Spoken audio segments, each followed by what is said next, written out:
Yo, Nathan. Oh, you saw Napoleon, right? What'd you think? Bro, that movie was hilarious. Vote for Pedro, am I right?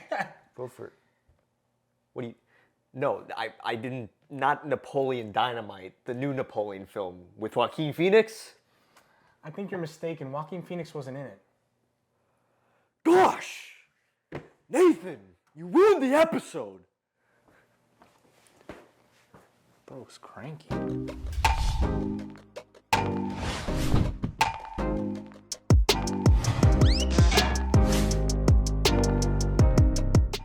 Welcome back to the Real Talk Podcast, episode 112. I'm your host, Nathan, and I'm joined by the man himself, Matthew Neves, to my left. Thank you. And today, we are going to be reviewing Ridley Scott's latest epic, Napoleon. Napoleon Damn. Bonaparte. So, we both watched Napoleon. Yep. This is a movie. This is a movie. One of us is more positive than the other. I can already feel the energy. I feel that I'm taking the position of Napoleon defender for this episode. And that's okay with me. Which sucks because we both reacted to the trailer and it seemed like you were more critical of the trailer. Bro, it's because the fucking trailer sucked.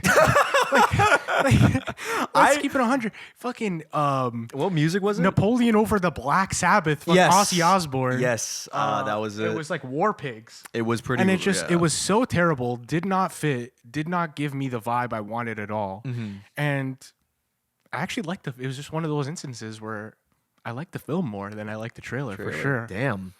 But before we get into the film, I want to get into the origins of Napoleon. Absolutely. This is a Napoleon biopic has been in the works for years, starting with Stanley Kubrick right after doing 2001: A Space Odyssey. Mm-hmm. His next film he wanted to do was Napoleon. Right.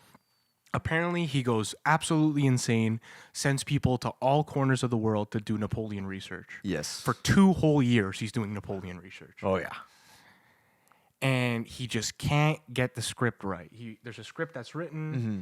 He just can't get it right. He can't get the right funding for it. He even struck deals with the Romanian army to use soldiers. Oh my! Like this God. man was set on making this movie, and apparently even wanted to make it as late as the 80s. Like he was still going for it. He was still going for it, but it just kind of never worked out. He wanted Jack Nicholson as Napoleon. That is something I really would have wanted to see.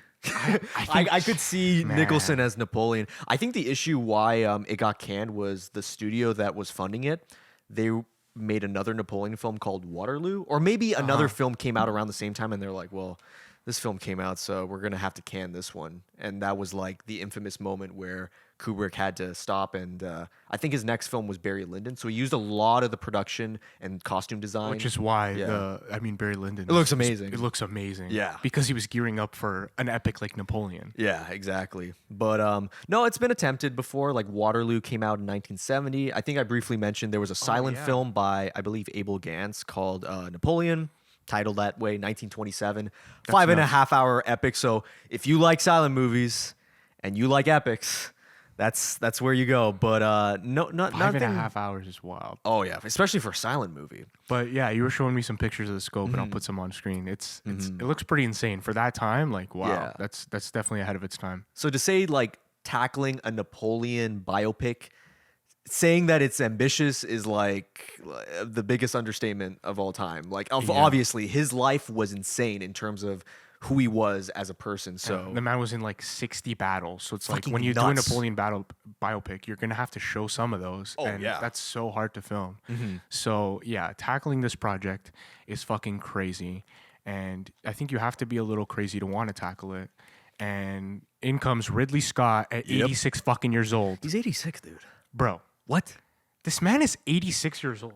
That's older insane. than Marty. Like no, it's older than most directors. Bro, this movie seems exhausting to make. Yep. At 23 years old. I think about making this movie and I'm like, I would be stressed out to all hell. I don't know how you make a movie with this kind of scale. Mm-hmm. This man is 86 years old, bro. He's been in the industry long enough, like even before, because I think he started his feature debut, The Duelist, when he was 40. And before then, he was doing a lot of short films, commercials, and stuff like that. So he does come from that area of directors who started out in commercials and got into features. So he's so used to that environment already. He's been in that environment for nearly 5 decades. And man, I love Ridley Scott. Yeah. I do too. I even like some of his latest stuff. I'm a House of Gucci defender. Oh, I'm a House of Gucci defender. You like Jared Leto playing Mario from the Super Mario Bros? Fucking hilarious. It's fucking Fair enough. hilarious. Yeah. To me, that movie, if you just don't take it very seriously, it is a very funny movie with some good performances. I like Adam Driver in it a lot. Yeah. Jared Leto is so funny that it's good. It's bad, but it's funny. Fair enough. That it's good. And I think that movie takes you on a very fun ride. I love Al in it. I think he's so funny. Oh yeah, he's good. Yeah. I'm a defender of that film, so I think Ridley Scott is still making great films to this day, and I think Napoleon is no different. I think it's a good film, but I think it had potential to really be a great film. Yes. And that's what I want to get into. Yeah. My experience, I saw this with some friends. We went to see it, big movie event. And right off the bat, like you get to the first battle sequence and something about it feels a little off to me. As the film progresses, I noticed that I didn't really care about Napoleon as much as I wanted to. They covered grounds that I didn't find as interesting as what I would have wanted to see from a type of character like that. Yeah. Like a good example I was thinking of was like the movie Patton with George C. Scott. I would have wanted to see a moment where Napoleon talks to one of the soldiers and is like very narcissistic and ego-driven with his nature. Yeah. And there are scenes similar to that with his brother and him escaping those people. And he's just like, he's trying to kill me. Yeah, but fucking help me. Like, I like that scene. But you know what's crazy about that scene? Is that you don't really see much of his brother after that. It's true. You don't really see a lot of characters. They kind of just get switched into new characters. And then it's like this new character is like, Napoleon, you are the general, you are the king. I have to leave now because a new character is going to replace me. And then it's just like, well, who the fuck were you? Yeah, it suffers from what a lot of biopics suffer from when they're trying to cover a vast career similar to Elvis and stuff like that. You have to jump time too much. Yeah, and you can't sit in the stakes of anything that's really happening here. Yeah, the sad reality is whenever it showed, and this was one of my least favorite parts when it comes to editing, the title cards. Okay, I really didn't like that because it really showed how much they took out from moments. It's just like, okay, now we're in 1815. What the fuck happened in 1813? I know. What the fuck? Like, we went from when does it cover? It covers 1789 to 1821 when he died. That's how much of a fucking throughout the years they're covering on Napoleon, and it still feels like we didn't get enough. I know. It's crazy. It's a hard movie to make. No, I gotta absolutely. say, Ridley Scott, I fully agree. Yes, it's a fucking hard movie to make, and I think Ridley Scott made a choice here because, you know, with Napoleon, there's so much research out there, and I feel like there's lots of ways to do a Napoleon biopic. Yes, you want to focus on the war general that he was. You want to focus on the weirdo that he was behind closed doors. Oh well, yeah, we'll get into that. Yeah. And I think Ridley Scott's choice was, I want to show the duality of this man and how he can be this fierce war general leading like the strongest army, and he can also be an insecure weirdo who needs approval from people. I do like that. Actually, my favorite, like, I wasn't a huge fan of like Napoleon's like. The arc wasn't as interesting as I thought it was going to be, but there are parts I enjoy. Like him and Josephine, that weird, fucked up, well, it's a fucking weird relationship. I like that because you don't really see that in movies like this. Especially something, I want to describe it as sophisticated, because there is a sense of it whenever the generals are talking about the war and stuff. But then you get into that, and then you cut to like Napoleon saying like, Cut to Napoleon neighing like a horse because he wants to have sex with his wife. Dude, when that happened, and people think like we're making this shit up. It's like, no, that happens in the fucking movie, and it happens more than once. Or he's climbing under the table to like Yes. play footsies with her. I liked scenes like that because it makes liked him it as fucking weird. I liked it as well. I like I like that exploring. To me, that was enough to deem this movie good. The duality of this man and a character study of the duality of this man, and shown through Joaquin Phoenix, which I think people are really split on Joaquin Phoenix here. From what I've read, you either like his portrayal or you don't. I personally think he's a good Napoleon. To me, he's like Daniel Day-Lewis, where it's like, even if he's in a bad movie, I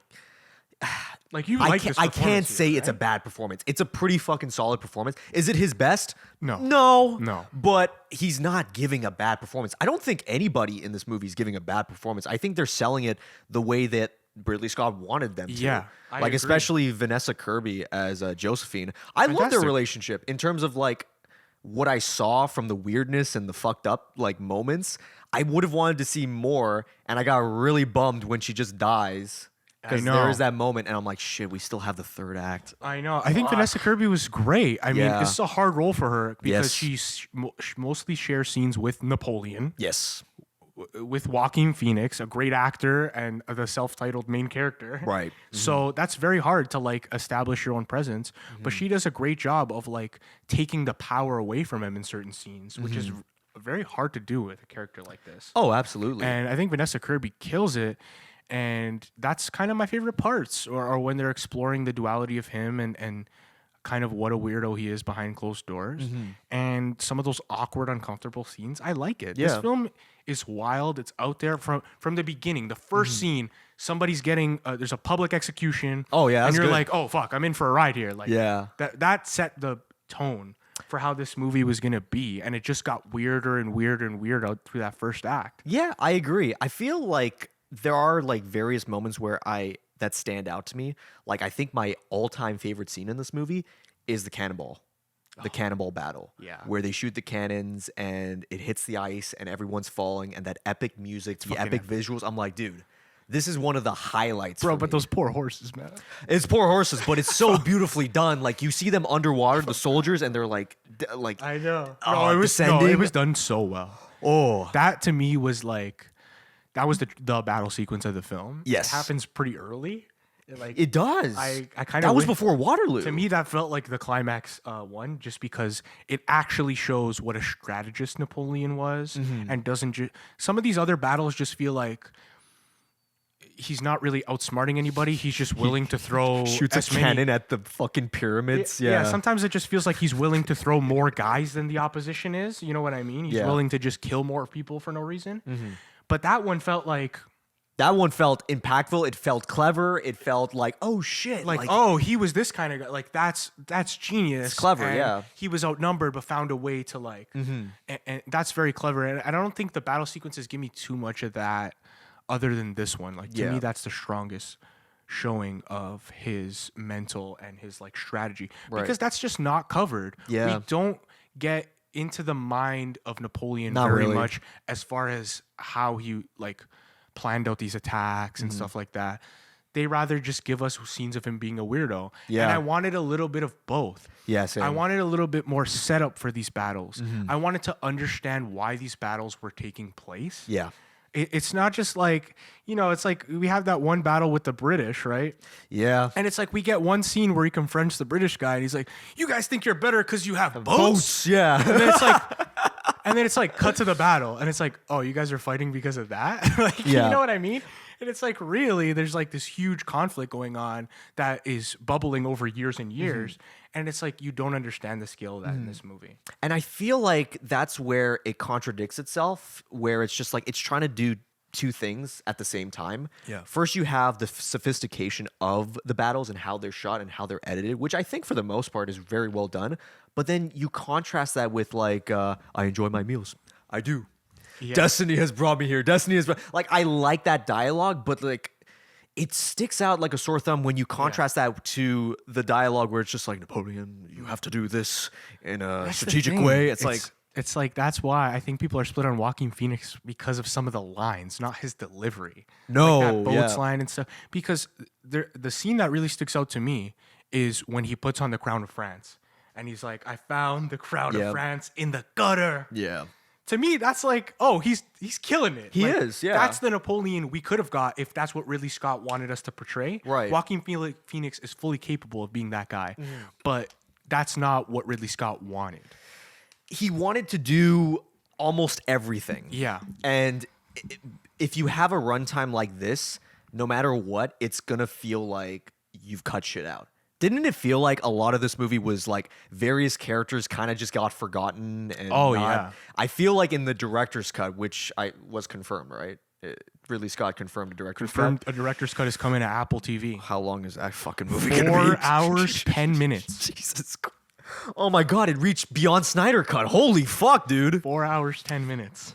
So I'm sure that there are going to be characters where it shows their closure in that cut versus this one where it feels like they'd rather show you more of the action set pieces than characters and where they ended up. Like what happened to Josephine and that one guy that gave her flowers? Oh, yeah. Whatever happened to that guy?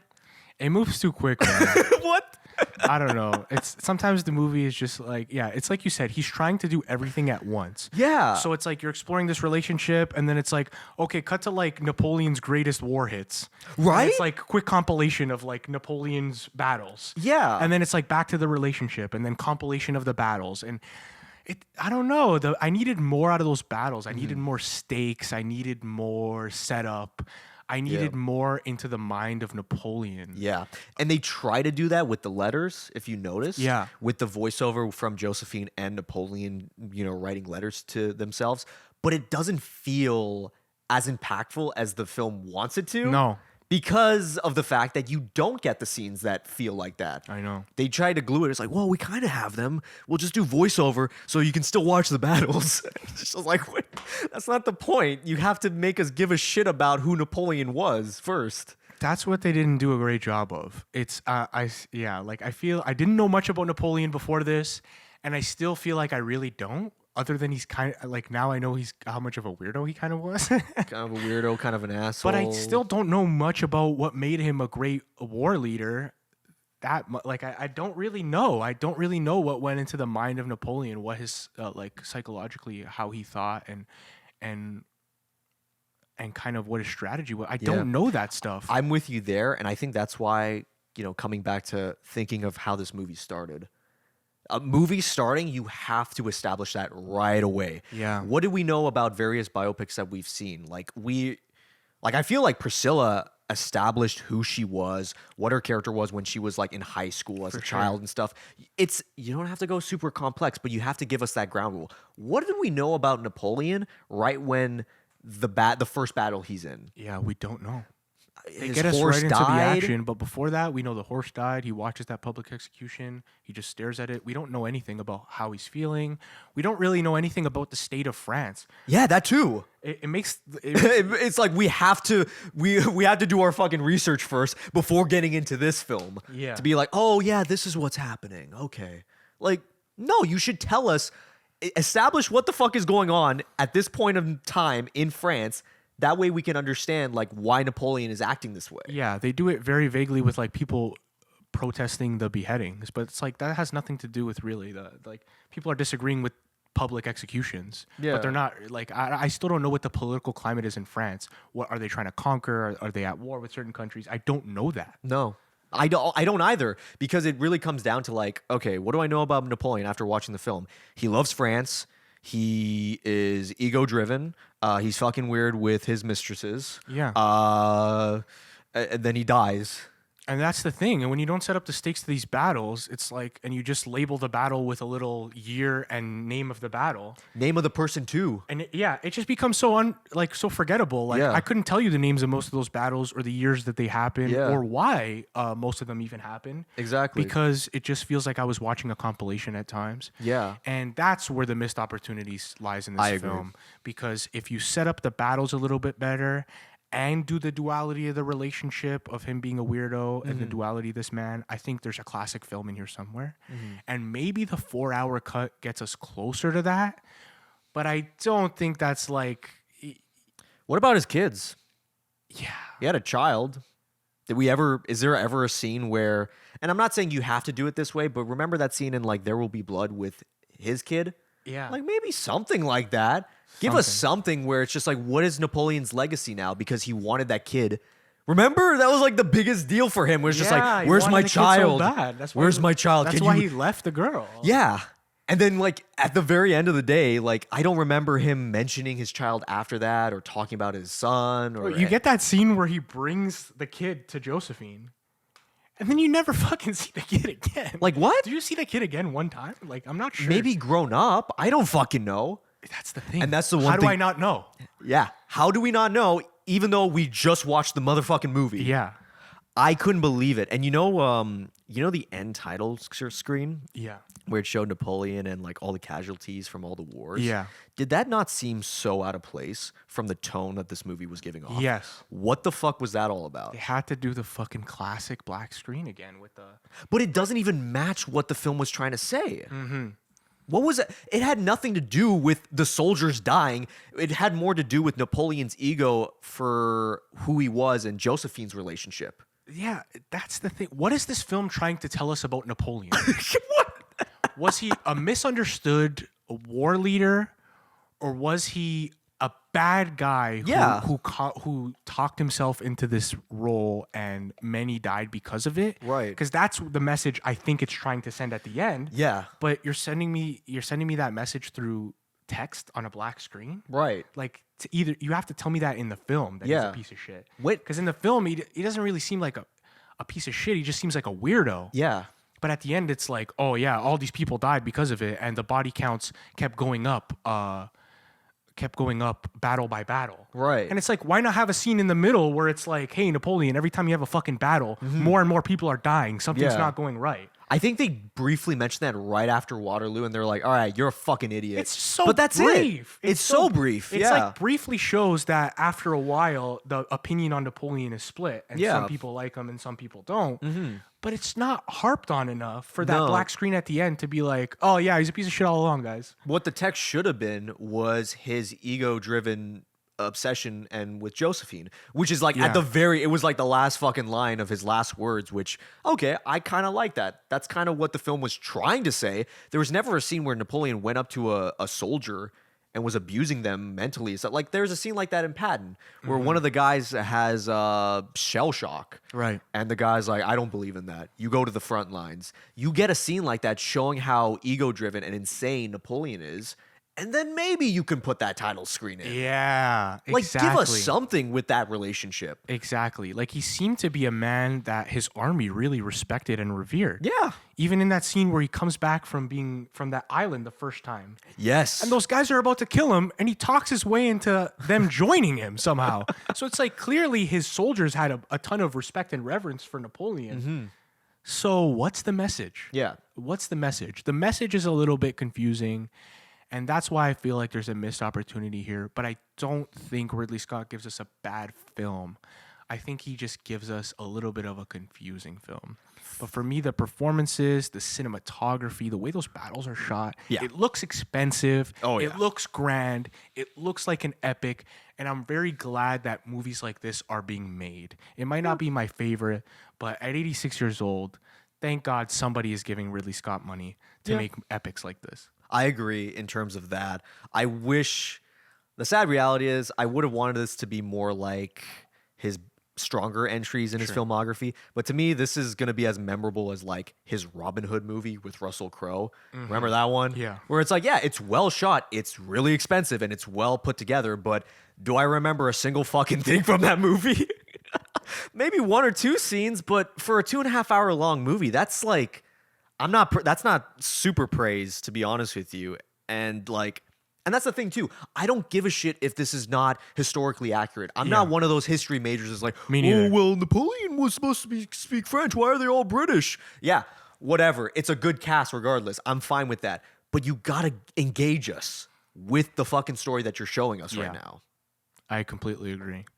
I'll overlook the history, the inaccurate. Who the hell cares? He shot at the pyramids. Yeah. All of a sudden, He put the hat on the tomb. That shit was funny. Yeah, that scene was funny as fuck. Yeah. He doesn't sound French at all. Just sounds like Joaquin Phoenix. Exactly. I'm fine with that. And I'm fine with it. It reminded me of that last scene where he's like talking to the kids and he's just like, who invaded Russia? It's oh no, they did it themselves. No, I did it. It's like, no, it's been proven historically, like that's not how it happened and Right. stuff. That's probably what like a bunch of people were telling Ridley Scott, and Napoleon's like, fuck off. I'll do it my way. I like that attitude. Yeah. But I would have wanted a more entertaining film in the long run. I completely agree. Let's get into some questions to finish this off. Yes, let's do some speed ones. Yeah. Let's do. Will you be checking out the 4-hour cut on Apple TV? Are you going to give that one a chance? Yes, but not on its opening day. Me neither. I'll give it time. I'm not rushing for it, but when I find a spare 4 hours, Same. And honestly, maybe I'll even break it up into 2 watching. 4 hours is kind of crazy, If the pacing is especially it's because it's another version of a movie I've already seen. yeah. If it was 4 hours of a brand new Napoleon movie, I would sit down and watch it. But because I've already seen this cut and was a little bit underwhelmed, do I really want to sit down with a 4-hour cut that's just kind of filling in some gaps for me? I'm hoping is filling in some gaps for me. Yeah. I'm not even guaranteed. Who knows what's in this 4 hour Maybe it's cut. just more maybe it's boring another shit. Yeah, maybe it's another hour and a half of him just being a weirdo cuck. I don't know. It could be entertaining at least, but yeah, I don't know. Yeah, okay, so we will be checking that out. Yeah, we'll check that out. In terms of rating, how would you rate this film, Nathan? I gave this film a 3.5 stars. About 7 out of 10. Is it okay. generous? Yeah, it is. Is it generous? Yeah, it is. But it's a lot of things going for it. I love Joaquin. I love Ridley Scott. I think there's aspects of this that I really love, and there's aspects that I really hate. But more that I love. So for that reason, I'm giving it a 7 out of 10. 7 out of 10. I'm a little bit more negative with it. When a movie's boring, it hits me like a fucking train, man. And this had more than one moment like that for me. Yeah. So because of that, I'm probably going to give it like a 4 out of 10. It's not the worst film I've seen this year. I've seen much worse films. It's Certainly beautifully not. shot, but Yeah. man, it definitely is reaching disappointment for me, if I'm going to be honest. Cool. I like your director question. If another director worked on Napoleon, who would you want? Denis Villeneuve seems like somebody who would tackle this pretty slick and professionally. I like that. Like I could see like Michael Fassbender as like Napoleon in a Denis Villeneuve. Damn, Napoleon. Michael Fassbender. I really fuck with him. I don't Might be know a if little it's too because we tall. just saw The Killer, but I like him. He seems like people were like, well, what about the height difference? Because and I was like, I don't fucking care, man. Like you get a good actor to play Napoleon, you're gonna get a good fucking movie. But I don't know. Well, who would you want before we end off? I know Spielberg took the reins from Kubrick and entertained the idea of a Napoleon film. I don't think he's the best director for it, but I have the idea of a Spielberg Napoleon film kind of interests me to see what would happen. I mean, To see how he would go. Would he make it like because I don't know, Spielberg films tend to be more lighthearted, and it's like you can't make the story it's pretty dark. So it's like I want to see that. I'm thinking he did do Lincoln. Right. And he does have that sense of patriotism to him that still kind of works. Yeah. So maybe if he uses that angle for Napoleon. And because he Fuck. had the ties to Stanley's script, I think he would have did Stanley's close to Stanley's version. So for that reason, I think that would be my pick. Okay, I fuck Because with we'd that. be getting close to a Stanley Kubrick version. Fair enough. That's my pick. It's like AI. Yeah. Last question: a biopic you would want to see Ridley Scott direct? Fuck, man. I'm kind of blank on this one, but in terms of like, man. It's tough, eh? Yeah, he's done so many so far, and I'm trying to think. Like, He's good at them. What would you what would you do? What would the biopic be for Has you? he done like a musician one? No, I don't think he has. I'm trying to think, like deep down, like no, I don't think he's covered. No. Maybe I don't have a certain musician in mind, but maybe something like that. Yeah, See him do something different, not like a historical one or something. I'd fuck with that because like there's so many obvious ones too. Like I personally like what do you, I don't know. We'll think about blank on that one. Fuck. You let us know in the comments. Yeah. Is there a biopic that you would want Ridley Scott to direct? Let us know your thoughts if you made it this far. We appreciate you. Don't forget to leave a like, comment, and subscribe to your boys. We'll catch you in the next one. Take care and brush your hair. Peace.